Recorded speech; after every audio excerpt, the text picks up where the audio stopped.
Good evening, Sister Yong. Unsay kalainan sa kalag sa tao ug sa kalag sa anghel? Tinod ba ni nga dunay pako si Mario ni Katarman sa Cordova. Okay, brother friend? Salamat iyo, Sister Yuler Pana. Tarigunay si Rogelio Camero Sargao, Brad GDB. Ang Alan Haber nga amigong Brad Adam Amper sa Bohol. Ang atong ikatubag na nga mihisgo ta og kining kalag sa tao o sa anghel. Kining anghel mga kaigsunan, matawag sa anghel kung ipadala na siya sa Diyos. Pero sarili pa ang Diyos, nagbuhat man siya espiritu. Muna sa Hebreo 1:4 ngadto sa 8, niya sa fundamental sa Katolik dugma, giskutan niya nga ang Diyos nagbuhat og mga espirituhanong mga kuan kining espirituhanon. Pero kung sana siya ipadala, that is messenger, angel na siya. So wa pa ipadala, spirit na siya.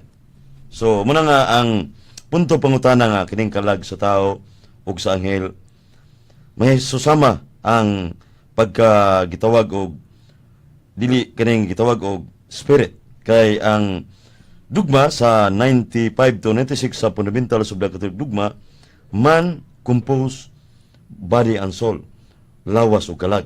Kaya sa Tubit 4.3 sa Vulgata Latina, Cebuano, hubad di Monsignor, ilubong ang lawas, magawas ang kalag. Niya sa Ecclesiastes 12:7, our bodies will return to the dust of the earth, and the breath of life will go back to God. Sa ito pa, ang spirit and soul suma sa kaalam 15:11 o sa Catechism of the Catholic Church nga just the same. Usara, maura ang spirit and soul. So muna nga ang pag-espiritu sa kaning atong kalag, mamuwa man ni kamatayon, susama ra sa anghel. Nya, matod pa nimo, aduna bay pako? Muna nga, way pako kay espiritu gud asa may tao ang pako. So gamito na to ang kining rason nga tawag theodicy, nga theodicy gini usa sa branches sa philosophy, gamito na tong utok nga rason nga adunay Dios. Pero arita sa ontology nga branches, immaterial or material. So immaterial, spirit ng anghel. So dili mo mataurak pako kay wa man siya lawas. So muna nga ang meaning sa anghel nga adunay pako, gipasabot na sa stereoler pana og kwan kining speed travel of your mind with your mind. Sa to pa kusog ba kalit nga anghel, for example si Michael Arcangel sa Argao, nagpatabang nga kita imong gigreet kaniya stereoler sa gawas, to ading anghel ito si Saint Michael.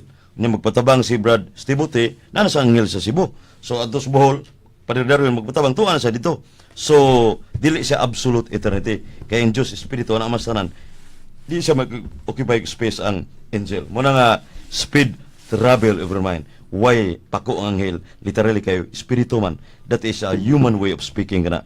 Disloquens omnibus umano modo loquitur. Ang Diyos mamulong gamitong natawanon para makasabuta. So muna ko ikapaambit tubag, Sister Yuler Pana.